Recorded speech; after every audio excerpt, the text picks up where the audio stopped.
오늘은 아무것도 없는 자라는 제목으로 함께 말씀을 나누고자 합니다. 제목만 들어도 섬뜩하지 않습니까? 아무것도 없는 자, 어떻게 살라고. 그러나 우리가 그 삶에 도전할 수 있기를 바랍니다. 여러분, 오늘 우리가 사도행전을 읽었습니다. 사도행전은요, 우리가 사도행전이라고 부르기도 하지만 성령행전이다 이렇게 부르기도 합니다. 그 이유는 십자가를 지고 또 부활하신 그 예수님을 경험한 사람들이 성령이 임하고 십자가를 지는 삶과 부활에 동참하는 삶이 무엇인지 깨닫고 그 삶을 살아갔던 사람들의 행적을 기록했기 때문에 성령행전이다, 사도들의 행전이다 이렇게 기록하는 거죠. 근데 이것이 한 사람의 일이겠습니까? 베드로 한 사람의 일이겠습니까? 그렇지 않습니다. 바울의 한 사람의 일이겠습니까? 그렇지 않습니다. 그래서 영어로 사도행전은 act가 아니라 단수가 아니라 act라고 복수형을 씁니다. 그리고 우리가 그 사도행전은 28장으로 끝나지만 29장을 동일하게 써 내려가야 되는 사람이다라는 것을 인식하는 거죠. 우리가 2월 한 달 동안 성장과 도전이라는 주제 아래 달려왔습니다. 베드로가 물 위를 걸었습니다. 위대한 고백을 냈습니다. 그리고 베나산에서 예수만 보이는 그런 은혜가 있었습니다. 근데 중요한 것은 그 베드로가 경험했던 것들이 다 반쪽짜리 고백이고 반쪽짜리 어떤 이적이었습니다. 베드로가 물 위를 걷다가 풍랑을 보고 빠졌습니다.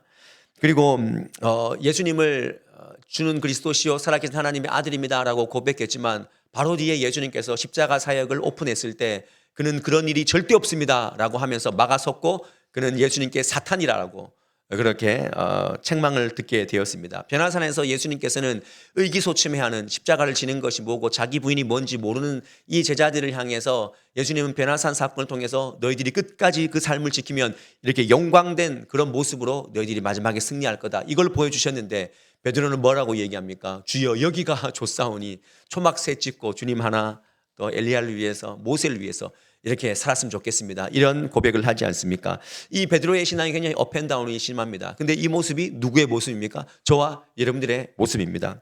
그래서 참 이게 우리에게 또 은혜가 되는 것이 뭐냐면 이렇게 좋았다가 또 안 좋았다가 칭찬받다가 책망받던 이런 베드로의 모습이 끝까지 주님 안에 있었기 때문에 마치 포도나무에 붙어있는 가지처럼 베드로가 그렇게 열매 맺는 삶을 끝까지 살 수 있었다는 것이죠. 그러니까 결국 제자됨은 자기 자신의 어떤 성장과 도전이 있어야 되는 거지만 전적으로 하나님의 은혜와 사랑이 있었기 때문에 베드로가 베드로 될 수 있었다라는 것입니다.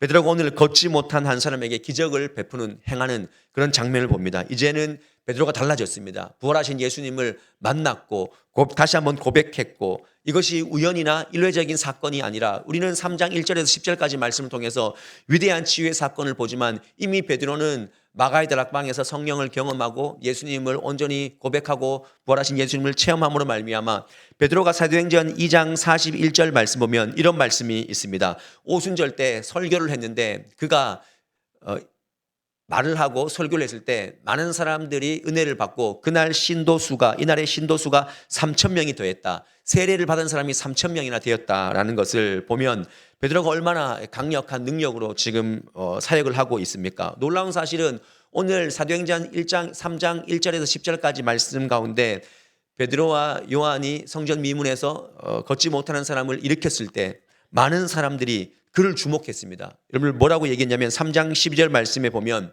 베드로가 이렇게 얘기를 합니다. 왜 우리를 주목하느냐? 맨 끝에 말씀 보면 왜 우리를 주목하느냐? 베드로가 원래는 옛날 성향이었으면 우쭐댔을 겁니다. 내가 이 정도 했어. 내가 3,000명 회개시키고 막 이랬어.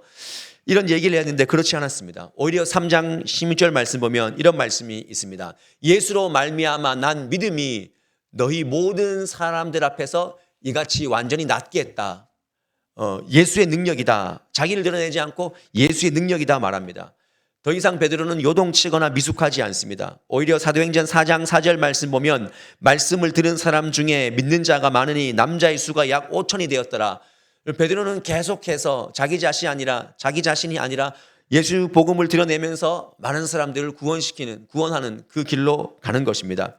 오히려 성령의 충만해서 많은 고관들과 장로들 앞에 서는 그런 모습들. 저는 이런 베드로의 변화된 모습을 이렇게 정의하고 싶습니다. 베드로가 부활하신 예수님 만나고 성령을 체험한 이후에 예수 외에는 아무것도 없는 자가 되었다. 베드로의 삶이 그렇지 않습니까? 예수 외에는 아무것도 없는 자가 되었다. 저는 신앙의 정점이 무엇인가라고 질문한다면 저는 이 모습이 아닌가. 아무것도 없어도 예수만 있으면 됩니다. 여러분 이 삶이 너무 무모하다고 생각하십니까? 그러나 이것이 우리가 지향해야 될 신앙의 결론이고 신앙의 정점인 줄 믿습니다. 여러분 2월 한 달 동안 우리는 정말 많은 베드로의 모습을 보았습니다. 그러나 베드로가 결국에는 아무것도 없는 자. 베드로는 예수님 십자가에 못 박힌 것을 알고 마지막 순교는 자기가 예수님 못 박힌 그 십자가에 거꾸로 순교하는 그런 장면을 맞이하지 않습니까? 그야말로 예수 외에는 아무것도 없는 자. 저는 오늘 이 베드로의 능력의 선포가 오늘 여러분들의 선포가 되고 여러분들 아무것도 없지만 그 예수의 능력을 통해서 여러분들이 살 수 있겠다라는 그런 자신감이 차오를 때까지 성장하시는 그런 평생의 삶이 될 수 있기를 주님의 이름으로 간절히 축원드립니다. 이것을 위해서 우리가 세 가지 함께 말씀을 나눌 텐데요. 아무것도 없는 자, 예수에는 아무것도 없는 자의 삶을 어떻게 살아갈 수 있는가? 그것은요, 우리가 여러분들이 예수를 믿으면서 예수님을 대면하는 그 자체로 만족하는 삶을 살아야 한다는 것입니다. 여러분들은 오늘 이 예배의 자리에서 주님 앞에 섰기 때문에 만족하십니까? 우리는 끊임없이 예수님 앞에 있지만 많은 것을 여전히 구하고 갈망하지 않습니까? 그러나 신앙의 본질은요, 우리가 예수님 앞에, 주님 앞에 섰을 때 그냥 그 자체로 그것이 기도고 그것이 예배라는 사실을 잊어서는 안 됩니다. 예배는요, 하나님을 대면하는 것입니다. 기도는요, 하나님의 얼굴 구하고 위대하신 그 존재 앞에 내가 서는 것입니다. 전지전능하신 하나님 앞에 무지무능한 내가 서 있어 보십시오. 우리가 기도를 할 때 많이 기도해야 되고 뭘 해야 될지 모르겠습니다라고 하지만 기도의 시작은요, 전지전능하신 하나님 앞에 무지무능한 이 인간이 서 보는 겁니다. 그럼 얼마나 작아 보입니까? 그때 그것 때문에 자존심 부리고 막 싸우고 그거 뭐 하나 받아보겠다라고 막 아등바등했던 그 모습들이 하나님 앞에서, 주님의 존전 앞에서 우리가 작아지고 다시 한번 내 필요와 내 욕구가 아니라 주님 대면하는 그 자체로 치유가 일어나는 것이죠. 우리는요, 기복신앙에 빠져 있을 때가 너무나 많습니다. 여전히 교회 안에 와도, 여전히 우리가 하나님을 바라봐도 하나님을 통해서 뭔가를 얻으려고 하는 그런 욕망들이 너무나 많지 않습니까? 그것이 기복신앙인데, 기복신앙의 끝은요, 허무함밖에 없다는 사실 기억하십시오. 기복신앙 그렇게 달려가다가는요, 신앙생활 10년 20년 해도 무엇을 받기 위해서 주님을 바라보고 있다면 그것은 물론 아주 순수한 신앙일 때는 정말 감사한 일이지만 우리가 신앙이 성장하고 훈련 가운데 하나님은 그렇지 않다는 거예요. 하나님, 우리가 주님 한 분만으로 만족하는 그런 삶에 다다르기를 원하신다는 것. 오늘 본문에서 베드로의 변화된 점은요, 예수님을 찾고 구하고 그것으로 만족하는 삶이 어떻게 드러났느냐. 1절 말씀이 이렇게 기록하고 있습니다. 함께 읽어볼까요? 시작. 제9시 기도 시간에 베드로와 요한이 성전에 올라갈새. 여러분 이미 성전에 올라갑니다. 여러분 그 당시에 유대인들, 경건한 유대인들은 하루 3번, 오전 9시, 12시 정오, 그 다음에 오후 3시 이렇게 올라갔습니다. 저게 유대인들의 시간이라서 제9시인데 제9시는 오후 3시를 얘기하는 것입니다. 근데 우리가 저 성경을 성전에 올라갔네 이렇게 그냥 볼 수 있지만 헬라어의 성경에 보면은 저 뜻이요, 과거 행위의 반복적인 것으로 아직 미완료 형태. 그러니까 이게 지금 계속 그전부터 계속 반복해서 해왔던 형태를 지금 성전에 올라갈새. 그러니까 베드로와 요한이 그냥 한 번 올라가는 것이 아니라 예수를 만나고 계속 그 경건한 삶을 살아갔다는 것이죠. 여러분 왜 올라갔겠습니까? 그것은 삶을 온전히 분별하기 위해서, 내가 예수를 믿고 예수를 만나고 부활하신 예수를 경험하고 성령을 체험했는데 온전히 내 마음 가운데 세상을 살아갈 때 악한 생각이나 분별력 없이 살아가지 않기 위해서 주님의 성전에서 올라가서 분별력을 얻는 것입니다. 마음을 다시 한번 회복하는 것입니다. 구도자의 삶을 이렇게 완성해 나가는 것입니다. 이것이 베드로와 요한의 성전에 올라가는 그런 모습입니다. 근데 성전에 올라가는 베드로와 요한 외에 한 사람이 또 성전에 올라와 있습니다. 그것이 누굽니까? 못 걷는 사람. 나면서 못 걷는 사람. 여러분 그 사람이 어떻게 왔는지 3장 2절 말씀 함께 읽어보도록 하겠습니다. 시작. 나면서 못 걷거겐 이를 사람들이 메고 오니 이는 성전에 들어가는 사람들에게 구걸하기 위하여 날마다 미문이라는 성전문에 두는 자라. 미문. 성전에 여러 가지 문이 있었는데 아름다운 문. 그 미문이라는 곳에 뒀습니다. 누군가에 의해서 업어온 것입니다. 왜냐하면 그 사람은 날 때부터 걷지 못했던 사람입니다. 걸어본 적이 없습니다. 그러니까 스스로 못 오니까 누군가에 의해서 들쳐 업혀서 온 사람입니다. 왜 왔겠습니까? 여기서 성전에 들락날락하는 사람들에게 구걸해서 생계 하루를 살라라고 들여다 갖다 놓는 것입니다. 여러분 이 두 부류의 차이를 보십니까? 베드로와 요한은 성전에 와서 하나님과 교통하고 성령의 사람이 되기 위해서 기도하는 사람이고, 똑같이 성전에 올라와 있는데 매일같이 구걸이 목적인 사람이 있는 것입니다. 상상해 보면 아마 걷지 못한 사람은 성전은 뒷전으로 가고 사람을 앞에 두고 사람한테 구걸하는 그런 모습이 아니었겠습니까? 그것이 5절 말씀에 보면 그가 그들에게 무엇을 얻을까 하여 바라보거늘. 여러분 주님 바라봐야 되는데 성전에 임하시고 여전히 우리 가운데 계시는 그 주님 바라봐야 되는데 성전에 와도 무엇을 줄까? 그걸 바라보고 있다는 것입니다.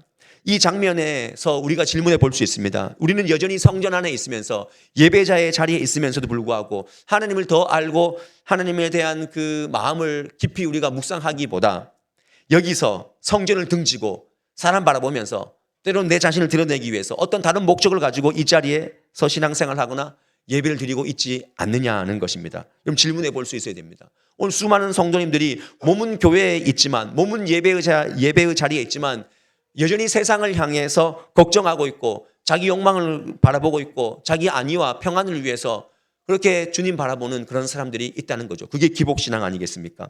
베드로와 요한도 예수님께서 십자가에 못 박혀 죽으시고 그들이 전직인 그 어부의 삶으로 돌아갔던 사람입니다. 주님 죽으셨구나.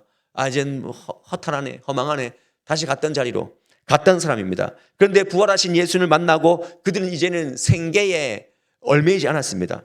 주님께만 집중했습니다. 아무것도 없지만 이제는 먹고 사는 것에 내가 좀 지장이 있지만 그 소명의 자리에서 예수님께서 처음에 불렀던 네가 이제 사람을 낚는 어부가 되리라 그 삶을 실현해 나가지 않습니까? 지금 베드로는 물질이 없어도 요한은 물질이 없어도 주님 한 분만으로 만족하는 것입니다. 아무것도 없는 자입니다. 제가 지금 여러분들에게 먹고 사는 것 아무것도 없어도 예수만 있으면 됩니다. 믿음만 있으면 됩니다. 지금 이 말씀을 여러분들에게 드리려는 것이 아닙니다. 우리의 삶의 목적, 그 이유가 그리고 그 기쁨과 행복의 기반에 예수님이 있냐는 것입니다. 그런데 우리는 기반이 예수님이 아니라 생존의 기반이 있지 않습니까? 그래서 예수님도 필요한 그런 삶은 아니냐는 것이죠. 그래서 좀 잘 되고 잘 먹고 살면 은혜가 충만하고 그날 예배는 너무 좋고 한 주 동안 너무 막 실망하고 지금 기도 제목이 너무 많고 근심이 많으면 또 우리는 염려 가운데 이 자리에서 주님 대면하는 그 자체로 너무 기쁜 일이고 은혜로운 일인데 그 실망스러운 눈빛으로 여전히 근심하고 있지는 않습니까? 다시 한번 여러분들 예수 외에는 아무것도 없는 자의 삶 너무나 어렵지만 어디서부터 시작해야 됩니까? 예배의 목적을 다시 한번 여러분들 다 잡으셔야 됩니다. 주님 앞에 있는 것 그 자체로 여러분들 기쁨이 되어야 됩니다.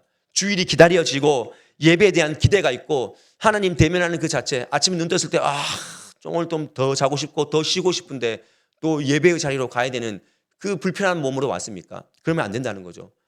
우리가 예배를 기대하고 말씀을 기대하는 그런 마음 사람 기대하지 말고 목사가 주는 말씀이 아니라 부족한 종을 통해서 주시는 말씀이지만 하나님 바라보며 사람 보면요 실망할 수밖에 없습니다. 이왕 믿는 이 믿음 정말 주님을 더 구해서 어차피 우리는 이제 주님 손잡아서 주님이 놓아주지 않습니다. 여러분들 그렇게 살지 마시고 정말 수고하고 무거운 짐진 자들아 다 내게로 오라. 그리고 네 멍에 지지 말고 내 멍에 더 쉬운 내 멍에를 지라 말씀하시는 그 하나님의 말씀 앞에 여러분 주님 한 분만으로 거기에 우리가 만족하며 살아가는 그런 삶이 될 수 있기를 간절히 축원드립니다.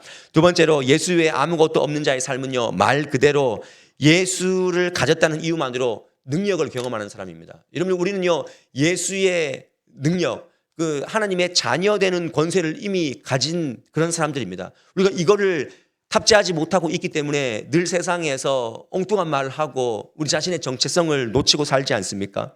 저와 여러분들이 예수 안에 있기 때문에 세상이 이기지 못하는 능력을 이미 가진 사람들인 줄 믿으시길 바랍니다. 그래서 오늘 이 베드로의 선포가 여러분들이 이제 평생의 삶 가운데 어려운 일을 만나실 때 이 선포가 있어질 수 있기를 간절히 축원드립니다. 우리 3장 6절 말씀 함께 큰 목소리로 읽습니다. 시작. 베드로가 이르되 은과 금은 내게 없거니와 내게 있는 이것을 내게 주노니 나사렛 예수 그리스도의 이름으로 일어나 걸으라. 이런 한 푼 없는 전도자의 삶, 이 베드로가 더 값진 예수를 가졌을 때 걷지 못하는 자에게 뭐라고 얘기합니까? 네가 바라고 있는 은과 금은 내가 없어.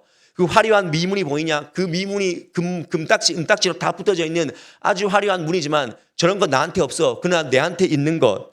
그게 인식되는 게 뭐냐면 예수 그리스도야. 그 능력으로 네가 일어나 걸어라. 이렇게 얘기합니다. 이 베드로는요. 그 자존감, 그 자신감이 있는 거예요. 여러분들에게는 그 자신감이 있습니까?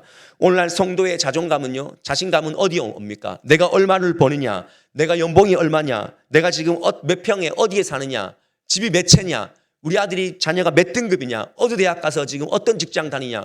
우리는 그것이 우리의 자존감 아닙니까? 그거 영원히 오래 가지 못합니다, 여러분. 우리는 이 시대에 이런 유혹, 이런 장애물 앞에 서 있는 것이죠. 그래서 더욱이 우리가 예수 그리스도를 더 소유하고 그분 안에서의 자존감, 자신감을 회복해야 됩니다. 복음의 회복이 거기에 있는 것입니다. 여러분들 뭐 대출 전화 오고 보이스피싱 오면 여러분 그렇게 당당하게 얘기할 수 있습니까? 저는 우리 아버지가 하늘 아버지라 가지고 돈이 너무 많아서 지금 감당을 할 수 없습니다. 여러분들 저는 늘 전화 오면 그렇게 얘기해 줍니다. 자기가 알아서 끊습니다. 우리 마귀의 속삭임 가운데 가장 큰 속삭임이 무엇입니까? 예수가 밥 먹여주냐? 야, 그렇게 마르고 닳도록 교회 다니면 밥 먹여주냐? 성공이 밥 먹여주지. 돈이 밥 먹여주지. 맞습니다, 여러분들. 그러나 우리가 정말 놓쳐서는 안 되는 것은요, 돈은 있다가도 없어질 수 있는 것이고, 성공하다가 실패할 수도 있는 것이고, 실패하다가 성공할 수 있는 것인데, 예수 이름의 능력은요, 함부로 아무나 가질 수 없다는 것입니다. 우리가 은혜에 의하여 믿음으로 말미암아 구원을 얻은 사람들인데, 예수님의 그 이름의 능력이 우리 안에 있는 사람들인데, 천하의 다른 이름으로는 구원받을 만한 이름을 준 적이 없다고 말씀하시는데 이미 우리가 그 가운데 살고 있다는 것 대단한 능력입니다. 그래서 오늘 여러분들 예수의 이름으로 선포하십시오. 자녀들에게 안 된다, 뭐 절망이다 이런 소리 하지 말고 나사렛 예수 그리스도 이름으로 일어나 걸어라, 될지어다. 이 믿음의 선포가 주님 들리는 대로 다 행하겠다고 말씀하시는데 우리는 그 선포를 못하지 않습니까? 잊어버리지 않습니까? 죽겠다, 죽겠다, 죽겠다가 아니고 주님이 주겠다, 주겠다 하시면 되잖아요. 근데 우리는 다 입이 다 흐트러져 있습니다. 오늘 나면서 걷지 못한 사람이 필요한 건 동전 한 입입니다. 근데 베드로 입장에서는 중요한 것은 네 동전 한 입이 중요한 것이 아니라 구원의 감격과 전인적인 구원이 필요하다라고 하면서 그 은혜의 선포를 하지 않습니까? 생각해 보세요, 여러분. 나면서 걷지 못한 사람이 베드로 때문에 일어났습니다. 물론 주님의 은혜로 일어났습니다. 그러면 이 사람이 영영 삽니까? 영영 안 삽니다. 뭐 사고 나서 죽을 수도 있고요.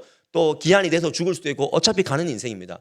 근데 이 인생이 예수를 알고 가느냐, 전인적인 구원이 있느냐, 그러니까 동전이 중요한 것이 아니라 지금 그 영생의 삶을 얻어서 그 삶을 살아가는 것이죠. 그래서 마가복음에 보면 한 눈으로 하나님의 나라에 들어가는 것이 두 눈을 가지고 지옥에 들어가는 것보다 더 낫다 그랬습니다. 우리는 그냥 두 눈 가지고 여기에서 잘 살다가 지옥 가면 안 되지만 지옥 가는 걸 원하는 사람이 얼마나 많습니까? 근데 하나가 없더라도 하나님 나라에 들어가는 것, 그 삶이 더 귀하다는 것입니다. 그래서 동전 한 입이 아니라 그에게 영생을 선포한 겁니다. 우리가 이미 이 능력을 가진 사람들입니다. 복음의 능력이 우리 안에 있기 때문에 그 나라를 꿈꾸고 달려가는 것입니다.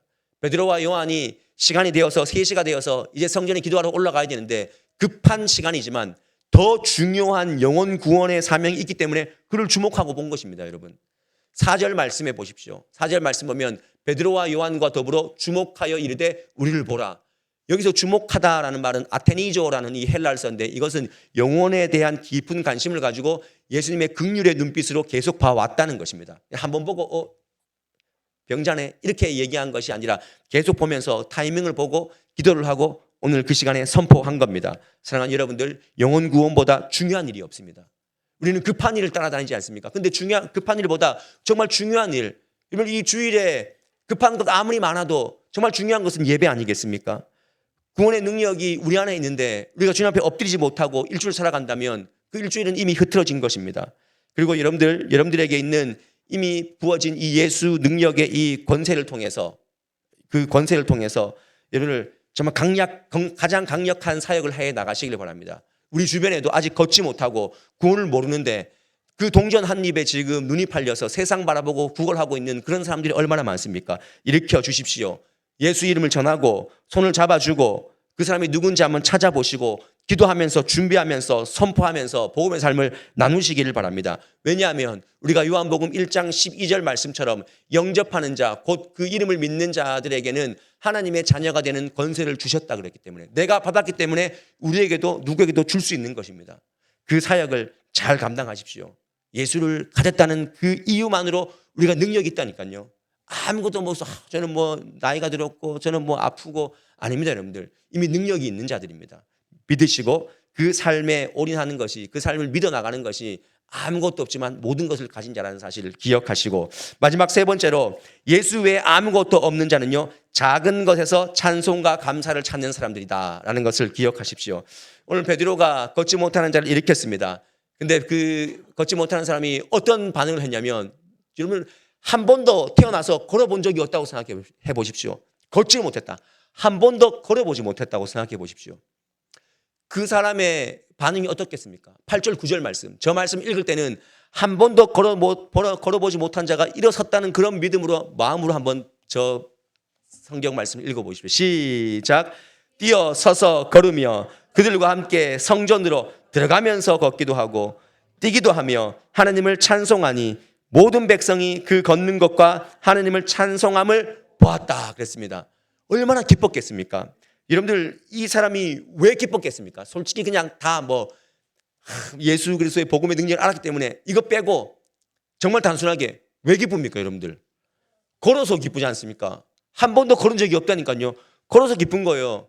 회복의 근원 대신, 그래서 하나님을 찬송하고 야, 이게 정말 내 다리가 맞나 하면서 살도 꼬집어보고, 저 지금 걷고 있어요, 저 평생 못 걸었는데 뛰고 있지 않습니까 하면서 하나님을 얼마나 찬송했습니까? 이것이 복음의 위력 아니겠습니까?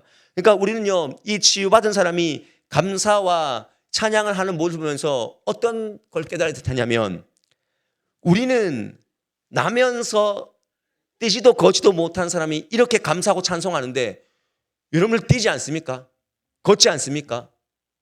우리는 왜 그거에 대한, 그 당연함에 대한 감사가 없냐는 것이죠. 우리 다 잊어버렸지 않습니까? 우리는 10월 달만 되면 감사. 10월은 감사의 계절이니까 목사님이 감사 설교할 거야. 우리는 10월 달만 감사를 회복하려고 합니다. 그러지 말고, 감사는요, 감사의 영성은 365일 갖는 것입니다. 믿으십니까? 그래서 감사할 수 있어야 돼요. 여러분, 지금 그 감사의 영성이 떨어진 부분도 있으면 다시 한번 회복하시고 돌아보시고, 이거 감사구나. 돌아보니 이거 감사구나. 어떤 분은요, 허리가 너무 아파서 인사할 수 있는 게 그렇게 감사하대요. 인사할 수 있는 게. 인사가 감사하대요. 우리가 꼭 하나가 없어져야 감사가 회복해야 됩니까? 특급 신앙, 진짜 신앙은요, 그렇지 않아도 당연한 것에 대한 감사, 이것이 우리에게 회복되어야 되지 않겠습니까? 뛰는 것. 예. 우리는 조금 더 큰 거 주시면 내가 감사하겠습니다 하면서 지금 쩔쩔매고 있는 요 문제 내가 회복해줘야 내가 주님께 더 감사하겠습니다, 이런 마음이 있지 않습니까? 여러분, 당연한 것에 대한 감사와 찬미 없이는, 위대한 것에 대한 감사와 찬미는 어불성설입니다. 여러분들의 삶은 나사렛 예수 그리스도라는 그 이름의 원동력으로, 그 힘으로 살고 있습니까? 아니면 은과 금의 능력과 힘으로 버티고 살고 있습니까? 이거 빨리 바꿔야 됩니다. 은과 금이 주는 행복과 기쁨은요, 잠시입니다. 그 감사는 누구나 할 수 있는 것입니다. 그리고 그걸 주관하시는 하시는 분이 하나님이십니다. 우리는 없지만 당연한 것에 대해서 감사할 수 있는 그런 영성. 여기 아마 좀 나이 드신 분들은 예전에 삼시세끼 먹는 것 너무 감사한 일 아니었습니까? 삼시세끼 먹는 게 그게 평범한 것이 아니었어요. 우리 젊은 세대들 잘 들으세요. 오늘 중고등부 같이 예배 드리는데, 삼시세끼 먹는 거, 어떤 분이 나는 예전에 밥을 못 먹었으니까 옆에 있는 초등학생이 그럼 라면 먹으면 되잖아요, 이렇게 얘기했대요.